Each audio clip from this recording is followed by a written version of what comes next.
Les briques en plaquettes flexibles peuvent être utilisées en décoration intérieure, en rénovation de façade, en construction neuve.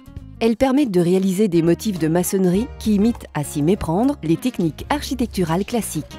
Ces briques en plaquettes flexibles de 2 à 3 mm d'épaisseur sont fabriquées à base de sable de quartz et d'un liant polyacrylite. Elles sont disponibles dans différentes couleurs et dimensions.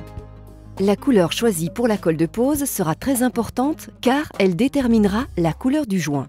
Tout rejointoiement est inutile. Pour faire les joints, il suffit de lisser le surplus de colle à l'aide d'un pinceau humide. Les plaquettes se posent aisément et rapidement tant à l'intérieur qu'à l'extérieur. Elles sont aussi idéales pour recouvrir des panneaux d'isolation extérieure. La brique en plaquette est idéale pour mettre sur une isolation par l'extérieur.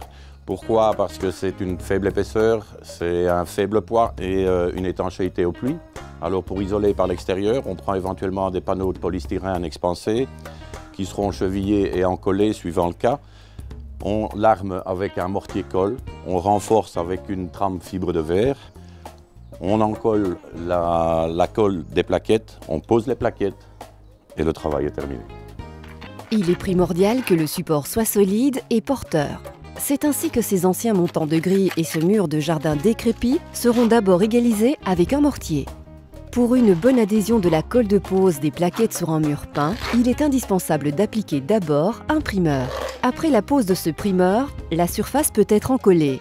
Étant donné que la colle spéciale sèche rapidement, on ne pré-encolle jamais plus d'1 mètre carré à la fois. Ensuite, il suffira d'appuyer fortement les plaquettes dans la colle. Les plaquettes flexibles se découpent aisément sur mesure avec une paire de ciseaux. Pour commencer, les 3 premières rangées sont placées. Les joints sont finis avec un pinceau humide dont la largeur correspond à celle du joint.